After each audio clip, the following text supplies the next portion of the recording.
일단 지금 야후 파이낸스 기준으로 미장이 지금 뭐 나락을 간다라고 말씀을 하시는데 나락 가나? 안 가는데? 뭐지? 누가 나락 간다 그랬지? 아니 누가 뭐 나락 간다 그러던데 왜 나락을 안 가나?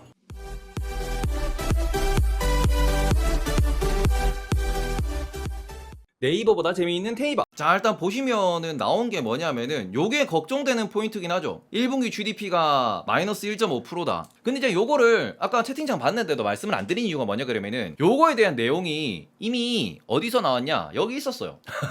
이미 이게 FOMC 회의록에 담겨 있었고요. 그 좀 더 위로 올려보면은 5월 FOMC 때 이미 5월 FOMC 끝나고 난 뒤에 미국 GDP에 대한 그 발언, 연준 위원들의 발언이 있었습니다. 그걸 뭐라 그랬냐 그러면은 지금 FOMC에서 이런 얘기를 했습니다. 미국이 지금 GDP가 마이너스가 나오면서 투자자들이 걱정을 하고 이제 경제 시황에서 걱정을 하는 이런 케이스도 있을 수 있는데 이거는 무슨 효과 때문에? 달러 강세 효과 때문이다. 그러니까 말 그대로 지금 이게 달러가 너무 세버리니까 미국에서 수출하고 미국이 해외에서 돈 벌어오는 게 다 마이너스로 잡히는 거야 지금. 그래서 이게 지금 GDP가 마이너스가 나는 건데 이거는 약간의 왜곡이 있는 거기 때문에 환율 보정 같은 거 들어가고 그러고는 말 그대로 어떻게 보면 이게 환율 보정치를 넣고 그 다음에 지금 뭐 전쟁이라는 거 원자재 인플레이션이라고 하는 거 요런 거를 조금 보정치를 넣었을 때 이게 진짜 찐으로 마이너스냐? 찐 마이너스 아니다라는 거죠. 지금 실물 경제는 너무 좋아요. 실물은 너무 좋아 지금. 이게 단도직입적으로 드러나는 게 이거잖아. 신규 실업수당 청구 건수 20만 건이라니까요. 20만 건이 많은 거 아니냐. 코로나 이전에도 20만 건이었어요. 그러니까 이거는 어떻게 보면 되냐 그러면 지금 실업률이 얼마 나오느냐. 실업률 3% 나온다는 소리거든요. 3. 몇 프로잖아요. 완전 고용이라니까. 그러니까 지금 혹자는 미국에서 이런 얘기합니다. 야 실업률이 3.3%대 나오는데 오히려 일자리가 지금 구직자보다 많대. 아이 사람들이 일을 안 나서 그런 거 아니냐. 아이 그거는 이민자가 없어서 그런 거고. 지금 미국에서 기대하는 건 하나예요. 기대하고 있는 거. 미국 내에서 지금 당장 인건비가 떨어져야 돼. 문제는 저 수치도 안 좋은데 1분기 기업 수익이 이전 0.2%였는데 이번에 마이너스 4.3% 나왔음.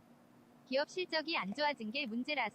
기업 실적 안 좋아진 거 똑같이 말씀드릴게요. 뭐 때문이냐? 미국에 있는 기업들은 50% 이상이 글로벌 기업입니다. 제가 아침에도 태피쇼에서 말씀드렸죠. 애플 같은 경우에는 해외 매출이 50%가 넘고요. 마소 같은 경우에는 해외 매출이 60%가 넘어요. 넷플릭스 해외 매출이 40% 50% 넘어요. 걔네들 실적 빠그라지는 이유 뭡니까? 원화로 결제해서 달러로 들어왔더니 원화가 지금 너무 약세니까 달러로 환전해도 얼마 돈이 안 돼. 이래서 실적이 빠그라진 거거든요. 지금 모든 문제는 달러가 너무 강해서야. 모든 문제는. 그냥 기업 실적 자체가 무너지는 것도 이거를 그러니까 어떻게 보면은 우리가 금융 입장에서 주식 투자 입장에서 숫자만 보는 입장에서는 아 요새 애플이랑 마소랑 구글이랑 아 얘네들 빅테크인데 실적이 너무 안 좋네요 라고 얘기를 하지만 이거를 정말 글로벌로 놓고 봤을 때 정치 외교 전부 다 녹여지고 환율 다 녹여서 봤을 때는 얘들 달러 세서 조지는 거 말고는 문제 없는데 장사 여전히 잘하는데 결제 건수 여전히 많은데 확장되는데 라는 거거든. 그러니까 지금 우리는 자꾸 이걸 보는 거지. 오늘 김일구 상무님도 그저께인가 영상 올리셨던데 저도 계속 말씀드리는 게 경제 좋다 말씀드리잖아. 안 무너진다. 부채 위험 없다. 이렇게 말씀드리는 게 뭐냐 그러면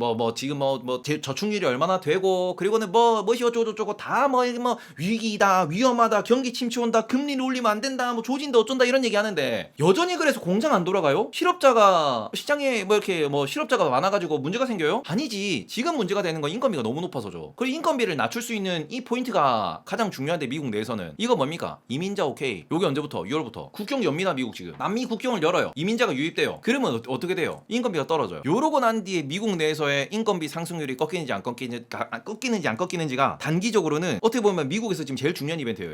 이걸 보셔야 되는 거고 지금 저도 이제 공공연에 이렇게 말씀드리지 10년물 국채 지금 3%다. 아침마다 말씀드렸죠. 이거 더 올라가야 된다. 3.5나 다 가야 시장 돌아선다. 그게 찐바닥이다 말씀드리는데 왜 그러냐 그러면은 이게 지금 실질금리 그런 것도 마찬가지고 그럼 지금 물가지수가 이렇게 높아요. 8%씩. 물가지수가 8%나 된다고 지금 실질금리 마이너스란 얘기가 나오는데 말 그대로 지금 시장에서 시장 대출금리가 얼만데 5% 나오거든요 지금. 4% 5%? 회사채 시장에서 지금 3% 나와요. 근데 문제는 지금 인플레이션이 8%잖아. 혹자는 이런 얘기하지. 인플레이션이 8%니까 기준금리 8%로 땡겨 올려야 된다. 그 논리가 뭐냐? 아니 얘가 인플레이션이 지금 인플레가 8%라고 했을 때 YOY 8%입니다. 1년만 지나면은 100이 108이 된다. 이 얘기잖아. 이것 때문에 우리가 사재기를 할 수 있다. 108이 될 거니까. 근데 보자. 금리가 얼만데? 금리가 3%래. 우와! 대출 땡겨서 풀로 사자. 요런 것들이 발생할 수 있기 때문에 금리를 뭘로 맞춰? 금리를 8%로 맞춰야 된다. 이게 지금 금융시장 빌 에크먼이라고 하는 그 형이 말했던 논리가 이거거든. 그러니까 이 논리가 지금 이거예요. 이 논리가. 근데 곰곰이 생각을 해봅시다. 인플레 8%고 지금 실질금리 3%인데 실업률은 얼마? 지금 실업률 3%대. 지금 고용 빵빵하고 인플레가 높은데 투자를 할 만한 이런 여건에서 지금 조지는 건 뭐예요? 금리 더 올려야 된다고. 그래야 지금의 버블이 조금 잡힌다고. 그 얘기를 하니까 금융하는 형들은 너가 기준금리 그렇게 많이 올리면 경기 침체 올걸. 아니야. 경기 침체 시기 안 와요. 경기 침체 시기 안 와요. 그리고 여행개명이 2018년도 금리 역전 버텼다. 그 2018년도 그 주가 빠졌다라고 하는데 2018년도는 미중 무역 분쟁 때문에 빠진 거죠. 2018년도에는 이게 우리가 이게 한쪽만 보면은 약간은 왜곡이 돼요. 2018년도에 미중 무역 분쟁 트럼프가 나서가지고 개지랄 했잖아요. 그런 것들이 있는 거거든. 그 전체적으로. 그러면서 중국의 뭐 관세 때문에 뭐가 둔화되고 뭐가 안 좋아지고 지금은 뭐 바뀐다 그러는데 그래서 지금 실물 경제가 빠그라졌냐고. 공장이 문을 닫냐고. 그러니까 중요한 거는 공장이 문을 안 닫고 있는 상황이고 지금 페드에서도 GDP는 지금 환율 때문이야. 지금 미국의 어떻게 보면은 그 소위 말해가지고 실적이 부러지는 것도 환율 때문이야. 그 환율은 뭔데? 아니 지금 유로화가 지금 힘을 못 쓰니까, 엔화가 힘을 못 쓰니까, 사람들이 달러만 찾으니까. 그래서 그거를 제외하고 나면은 아니 뭐가 문제야 지금? 뭐가 문제지? 라고 할 만한 건 없어요. 특히 이미 고점 대비 20%씩 빠그라져 있으니까. 이미 고점 대비 20% 빠그라졌잖아 이미. 그죠? 그러고는 지금 미중 무역 분쟁은 오히려 블록화로 중국을 배제하려고 한다. 더 안 좋은 상황이다라고 하시는데 그죠? 중국을 배제하려고 한다. 근데 그건 정치 논리고 경제 논리로 지금 당장 중국을 배제할 수 있나요? 못해요. 좀 더 심각하게 들어가 봅시다. 지금 우리는 뭔가 물건, 아이폰을 하나 만든다라고 합시다. 아이폰을 만들려고 하면은 어떤 과정을 거쳐야 되느냐? 원자재, 부품, 그리고는 조립, 그죠? 그리고는 판매, 그리고는 이것에 대해서 어떻게 보면은 회수, 돈을 회수하는 요 과정으로 나눌 수 있습니다. 자, 판매는 글로벌에서 합니다. 조립은 중국에서 해요. 부품은 한국에서 만들죠. 그래서 지금 소위 말해서 아이폰에서 이 조립하는 중국의 의존도를 줄여야 된다. 그래서 어디로 가냐? 이거를 동남아로 가야 된다. 인도로 가야 된다. 이런 얘기하죠. 자, 그러면 다시 생각해 봅시다. 결국 돈이 회수되는 곳은 미국이에요. 제일 문제가 뭔데? 이 원자재는 어디서 오는데? 후진국에서 오거든요. 후진국으로 표현할게요. 신흥국에서 와요. 그리고 얘들은 어딘데? 친중국가예요. 중국을 빼? 이것도 빼? 아이폰 어떻게 만들게? 그러니까 이게 지금 어떻게 보면 정치 논리로 바이든이 뭘 하니 어쩌니 저쩌니 이런 얘기 하는데 지금 바이든은 중국을 때려야 된다. 중국을 블록화해야 된다. 중국의 기술 성장을 멈춰야 된다. 그러면서 뒤로는 뭐라 그래요? 미국의 인플레를 위해서 대중국 관세를 줄여야 된다. 하나만 보면은 좀 그래요. 그러니까 이게 어떻게 보면 이게 정치랑 똑같아. 정치도 A라는 당과 B라는 당이 둘 다 옳은 소리를 해요. 그리고는 상대방의 약점을 가지고 흔들기만 해. 팩트가 뭔데 라는 거를 더 명확하게 보시고. 지금 문제가 되는 게 이거라니까. 지금 소위 말하는 친미 국가와 친중 국가가 붙었을 때 제가 어제도 토론할 때 진짜 답답해 뒤질 뻔했던 게 이거거든. 친미하면은 우리 물건 어디다 팔게, 친중하면은 우리 기술 어디서 가져오게. 지금 여기는 노동력과 원료, 원자재를 생산하는 친구들이 모여있는 곳이 친중이거든요. 친미는 기술로 모든 걸 다 때려 부수고 있어요. 기술이 없으면 여기도 죽고 원자재 없으면 여기도 죽어요. 뭔 소리야, 둘 중 하나를 선택을 하자니 안 된다라는 거지. 근데 이게 싸움 붙이면 재밌으니까 싸움 붙이는 거거든 솔직히 이거는. 그러니까 이런 논리를 가지고 진영 논리를 갖고 오고 우리 표를 얻기 위해서 정치를 하는 분들이 이걸로 나눠 갈라치기를 하는 건데, 그래서 중국 빼고 미국이 살아요? 못 살아요. 미국 빼고 중국이 살아요? 못 살아요. 미국에서 이런 다큐도 있었잖아. 메이드 인 차이나 없이 생활하기 불가능이에요. 지금 상황에서 정치 논리가 앞서고 있다, 걱정되는 상황이다. 정치 논리 앞서면은 중국 물건 안 사야지, 중국 관세 유지해야지. 정치만 놓고 모든 걸 볼 수 없고 경제만 놓고 모든 걸 볼 수도 없습니다. 정치와 경제는 항상 같이 붙어 다니는 거고, 혹자는 말하지 예전에는 경제가 우선이었는데 지금은 정치의 파워가 더 올라가고 있다. 이거는 맞는 소리예요. 정치 논리, 진영 논리가 더 올라가는 건 맞아요. 경제가 줄어드는 건 맞지만 그렇다고 논리를 배제하고 정치를 위해서 모든 걸 다 버릴 순 없어. 왜? 경제가 표니까요. 요걸 위해 움직이는 게 정치니까요. 지금 당장 봐봐. 우리나라 정권 바뀐 거, 프랑스 뭐 정권을 바뀌니 아니면 미국에서 정권 바뀐 이유가 뭐예요? 경제가 빠그라지면서 코로나 때문에 국경이 닫히고 민심을 조지면서. 지금 미국에서 바이든이 인기가 있어서 바이든이 된 게 아니야. 미국에서 뭐 했습니까? 반 트럼프로 간 거잖아. 지금 바이든 대통령의 인기가 역대 최저라고 얘기를 해요. 왜 그러냐? 트럼프가 진짜 삽질이고 개소리만 안 했으면 바이든은 안 됐어. 트럼프가 좀만 정상적인 뭔가 이거 그 정치 활동을 했으면은 트럼프 연임했어요. 트럼프가 워낙 개소리를 많이 했으니까 야 도저히 못 버티겠다고 반 트럼프에서 바이든이 올라온 거지. 지금 우리나라도 그렇고 프랑스도 그렇고 대통령 선거 대선에서 다 무슨 얘기가 나왔어요? 이 당은 안 돼. 그래서 난 얘를 뽑을 거야. 얘도 안 돼. 그래서 난 얘를 뽑을 거야. 얘가 좋아서 뽑는 게 아니고 얘가 싫어서 얘를 뽑는다니까. A가 싫어서 B를 뽑고 B가 싫어서 A를 뽑는, 이게 지금 전 세계 정치예요. 이거 형 트럼프 때 미중 전쟁할 때 관세 전쟁했잖아요. 이거 이번에 바이든 때 풀 수만 있다면 인플레가 잡히는데 긍정적일까요? 실제로 그것 때문에 푼다라는 얘기를 계속하고 있고요. 지금 작년 12월 기준으로도 몇몇 제품은 풀어줬습니다. 계속 점점점 풀어주고 있어요. 점점점 조금씩 풀고 있어요. 작년에도 실제로 그 관세 품목이 500개였다 그러면은 이거를 줄이면서 뭐 350개 이렇게 줄였어요. 뉴스 찾아보시면 있습니다. 조금 풀어주고 있어. 때릴 땐 때리더라도 오한말을 들고 있는 게 아니고 뿅망치를 들고 있으면서 방패도 물풍선 방패를 들고 있는 거야. 우리가 보기에는 또르 망치에 캡틴 아메리카 방패인데 이걸 맞으면은 뿅 이런 소리 난다고 지들끼리 그냥 쇼하는 거잖아요. 여기에서 쇼하는 거예요 그냥. 그렇다고 전 세계 국가가 중국과 한국과 미국만 있는 것도 아니고 중간에 이란도 있고요, 사우디도 있고요, 러시아도 있고요, 이집트도 있고요, 남미도 있고요, 캐나다도 있고요, 호주도 있고요. 엮여 있는 국가가 얼마나 많은데 너무 이거를 A와 B로 보지만 흑백 논리로 보시면은 저는 오히려 그래서 뭐 어쩌라고 돼요. 지금 미국에 있는 기업들, 미국에 있는 금융사들 다 중국 들어가. 코로나 터지고 제일 큰 변화가 미국 월스트리트에 있는 그 금융사들이 다 중국 지부를 만들었어요. 뭐 때문에? 지금 미국은 중국을 버리는 게 아니야. 중국을 배제하는 게 아니야. 중국도 미국으로 감아치려고 하는 거고 그 과정에서 중국한테 계속 압박하는 게 야 너희는 금융 열어라. 너네 자본시장 열어라. 그런 얘기 하고 있는 거거든요. 실제로 자본시장이 살살 열리고 있고 그 빈틈에다가 삐집고 들어간 게 누구야? JP모건. 그 다음에 뭐 저 우리 골드만삭스 다 중국 들어갔어요 지금. 그냥 말 그대로 이게 어떻게 보면은 이거는 각자의 신념과 각 기업의 그 이득을 위한 그런 논리와 그리고 위에서는 그걸 조율을 해야 되는 그 복잡한 상황이 엮이면서 모든 것들을 좀 보면서 약간 관조적인 자세로 그래서 너희는 그렇게 움직였고 이렇게 움직였고 이걸 좀 보셔야 되는데 한쪽만 주구장창 두고 팔고 들어가면은 야 이제 그럼 우리는 미국 선택해야지 이렇게 된다니까. 미국 선택해야지. 미국 선택하면 우리 시장 죽어요. 사드 때 안 보셨어요? 우리 바로 나랄까 바로 나라. 중국은 어차피 안 돼. 기술 빼자가 어쩌고 어차피 안 돼. 뭐 이러는데 여전히 우리나라는 중국에다가 가장 많은 반도체를 팔아먹고 있고요. 뭐 자동차는 못 팔아먹고 있지. 우리나라 뭐 디스플레이 뭐 중국에 따라잡히니 어쩌니 중국이 미운 건 맞아. 진짜 어떻게 보면 개새끼인 건 맞아. 근데 그럼에도 불구하고 중국으로부터 들어오는 돈이 겁나 많아요. 우리는. 그리고 그걸 알기 때문에 돈 냄새를 맡는 사람은 중국 못 버려. 세계은행 총재가 리세션 언급해서 불안한데 이거 설명 좀 해주라. 아 세계은행 총재가 리세션 언급한 거 그거도 고려는 해야 되긴 하죠. 여기서 연결해서 얘기합시다. 자 그러면은 지금 전 세계가 이렇게 복잡하게 얽혀 있다고 말씀을 드렸습니다. 그죠? 아이폰뿐만 아니라 많은 국가 많은 기업들이 전 세계를 다 이렇게 어떻게 보면 올 라운드 플레이어야. 러시아나 골로 가니까 대한민국에 있는 건설사가 갑자기 러시아 프로젝트 때문에 대한민국에 있는 현대차가 갑자기 러시아 공장이 그죠? 미국에 있는 스타벅스가 러시아 문 닫아요. 넷플릭스가 러시아의 그 신규 가입자 수가 빠지면서 주가가 마이너스 70%. 왜? 글로벌이 하나로 연결돼 있거든요. 그런 관점에서 월드뱅크나 IMF는 걱정하는 게 뭐냐 그러면은 미국이 무너지냐 안 무너져, 중국이 무너지냐 안 무너져, 한국 무너지냐 안 무너져. 어디가 무너져? 여기가 무너지죠. 특히 누구? 원자재가 없는 후진국. 여기가 걱정인 거예요. 그냥 제일 중요한 게 지금 전 세계에서 미국 안 무너져, 중국 안 무너져, 그냥 서로 힘싸움 하는 거고, 야, 얘 이쪽이 좀 앞서 나가고 이쪽이 좀 앞서 나가고 서로 툰탄 하는 건데 문제는 뭐냐면 이거잖아. 여기잖아, 여기. 원자재 없는 후진국들 어쩌갈까요? 지금. 그리고 특히 정말 이런 국가들이 아이러니하게 원자재가 없어. 그러면서 뭔가 외자 투지를 유치를 받으면서 뭐 관광 사업을 하고 중간에 뭐 물류 사업을 하고 뭔가 우리가 개발을 할래라고 했던 그런 후진국들, 개발하는 국가들 다 누구 돈이 들어가 있어? 정말 아이러니하게 이 새끼들 돈 들어가 있어요 지금.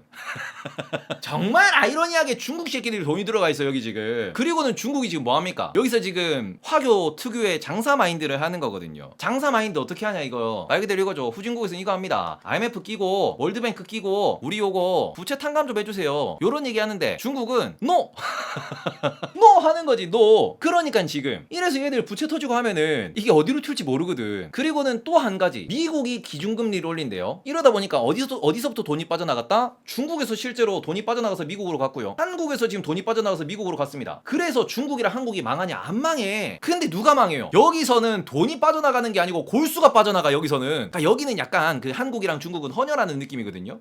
뭐 지금 미국이 금리를 올린다 그러니까 우리 그 원화랑 위안화랑 그 엔화랑 조금 팔고 그 달러로 좀 가네요. 환율이 좀 안 좋고 이러면은 우리도 약간 뭔가 그 수입 수출 무역 수지가 조금 적자가 나고 이거는 어떻게 보면 한 6개월 정도 조금 좀 숫자가 안 나오겠네요. 요런 얘기 하는데 이게 후진국이나 아니면은 이게 지금 소위 말하는 뭐 이렇게 좀 경제력이 약한 제조업 기반이 약한 내수 소비가 약한 이런 국가들은 골수가 쭉쭉 빨려 나가는 거야 그냥. 여기는 말라 죽는 거지. 여기가 말라 죽었을 때 글로벌 경제는 문제가 안 될 겁니다. 글로벌 경제는. 근데 여기서 다들 또 이 얘기하지. 글로벌 경제 문제가 안 된다는데 왜 걱정하냐. 얘네들이 안에서 갑자기 뒤집어질 수 있거든. 뭐 아랍 스프링, 아랍의 봄 이것처럼 2010년대에 있었던 이거 있잖아요. 뭐만 하면 카다피가 어쩌고 저쩌고 뭐 어디가 어쩌고 저쩌고 어디가 뭐 이집트가 어떻게 뒤집어졌니, 시리아가 뒤집어졌니, 내전을 하니 마니. 지금 시리아 내전인데 글로벌 경제가 뭐 망가져요? 안 망가져요. 적어도 러시아 정도가 전쟁을 하고 우크라이나 정도가 전쟁을 하니까 이것 때문에 뭐 영향이 있니 뭐니 하는데 이것 때문에 미국이 망가지냐? 안 망가져요. 망가진다는 게 아니지. 그걸로 인해 가지고 또 이런 혁명들이 일어나고 이런 사건들이 일어나면은 이거는 말 그대로 불확실성이니까. 그리고 이것 때문에 난민들이 발생을 하고 이 난민들이 유럽으로 들어가 가지고 유럽의 경제를 조졌으니까. 그러니까 어떻게 보면은 요런 것들을 걱정을 하면서 이게 경기 침체라는 거를 걱정을 해야 된다. 경기 침체는 다른 게 없어요. 소비가 최소한의 소비로 돌아가는 거야. 대한민국에서 최소한 소비를 하면서 살 수 있냐? 살 수 있죠. 근데 이미 후진국들은 최소한의 소비로 겨우겨우 먹고 사는데 거기서부터 더 줄이라 굶으란 소리잖아. 그게 걱정된다라는 겁니다. 그러니까 우리가 걱정하실 필요 없다라고 말씀드리는 건 결국 이거거든요. 이것 때문에 정말 부채 위험이 터지면서 뭐 어디 뭐 은행이 넘어가고 그럴 일은 없다. 대신에 여기는 관심이 없고 경제력이 약한 만큼 터져도 누가 뭐라고는 안 해요. 근데 이런 것들이 또 정치적으로 혹은 이런 것들이 뭔가 또 다른 선진국을 건드리는 트리거로서 작용할 수 있기 때문에 우리는 이것에 대해서 관심을 가져야 되는 거죠. 알겠죠? 이런 것들이기 때문에 걱정은 하실 게 없습니다. 월드뱅크에서 이렇게 떠드는 이유는 월드뱅크는 말 그대로 월드를 다 책임지는 거야. 월드를. 왜냐면 여기가 없으면은 여기도 없거든. 그래서 얘기를 하는 거고요. 그래서 IMF 때 실제로도 그랬습니다. 미국이 작년에 금리 많이 올린다고 했을 때 1년 전일 거예요. IMF 총재가 그랬어요. 미국 너네 금리 그렇게 많이 올리고 긴축 많이 하면은 누구 얘네들 터진다. 너네들 금리 올리는 거 조심해야 된다. 라는 얘기를 했습니다. 제가 방송에서 전해드렸어요. 그때도 IMF나 월드뱅크는 누굴 신경 썼냐? 여기를 신경 썼다라는 거죠. 왜? 지난번에 미국이 금리를 빠르게 올릴 때 후진국들 다 터져나가고 후진국만 터져나가냐? 아니지. 유로 사태, 그리스 사태. 그리스 터지면서 스페인 터지고 이탈리아 터지고 이러면서 유럽도 터져나갔었다. 그러니까 미국 너네들은 달러가 너네들 것만이 아니기 때문에 달러에 대한 정책 잘 써야 된다라는 얘기를 했는데 그러고 3달인가? 6개월인가 있다가 IMF가 바로 뒤집었죠. 미국 빨리 금리 인상해야 된다라고. 얘들도 정답이 아니야. 얘들도 그냥 사람이 분석하는 거기 때문에 얘들이 슈퍼컴퓨터를 아무리 돌려도 지금 나오는 팩터를 가지고 미래를 예상할 수 있냐? 미래 예상 못해요. 미래 예상하면 얘들도 부자 됐겠지. 얘들도 로또를 돌렸겠지. 세상은 계속 변하는 거거든요. 이제 그렇기 때문에 이걸 보실 때 지금 일단은 월드뱅크나 IMF에서 걱정하는 건 뭐냐 그러면은 지금도 달러로 모든 게 돌아가고 있고 미국만 잘 살고 선진국만 잘 살고 있는데 우리가 항상 트리거 이 뭔가 이게 문제가 생겼을 때는 빈부격차가 더 커진다 그래요. 점점 빈부격차는 더 커질 거예요. 국내에서도 마찬가지, 국가별로도 마찬가지, 기업별로도 마찬가지. 구조조정을 통해서 못 버티는 친구들은 죽어나갑니다. 그리고는 이런 사태가 발생할 때마다 국가가 하나씩 뒤집어져요. 우리나라는 그런 국가는 아니니까 걱정하실 필요는 없지만 이런 것들이 자꾸 쌓이고 하면은 결국 이게 데미지죠. 이런 것들이 데미지고 이런 또 난민들이 생겼을 때 그런 분들이 또 유럽을 가시고 또 다른 나라를 가가지고 또 거기도 뒤집고 이러니까. 그래서 이런 것들이 조금 걱정이 되는 거고 일단 그래서 미국의 지표가 발표됐다. 걱정하실 거 없다. 그리고는 실물 경제 안 무너졌다. 돈 버는 기업은 결국 올라갈 거다. 우리는 자본시장을 바라보고 숫자를 바라보는 사람 입장에서는 분명 이것저것 걱정이 많이 돼요. 근데 그래서 차트만 보지 말고 밖에 나가서 돌아다녀 보세요. 강남엔 여전히 슈퍼카가 날아다니고요. 저 뭐 안산이나 아니면 뭐 산업단지 이런데 아니면 반도체 공장 앞에 가봐요. 이천은 지금 역대 최대로 외부에서부터 인구가 들어오고 아파트가 최대로 많이 올라가고 있대. 왜? 하이닉스가 워낙 잘 돌아가니까. 경제 잘 돌아갑니다. 그건 너무 걱정하지 마세요.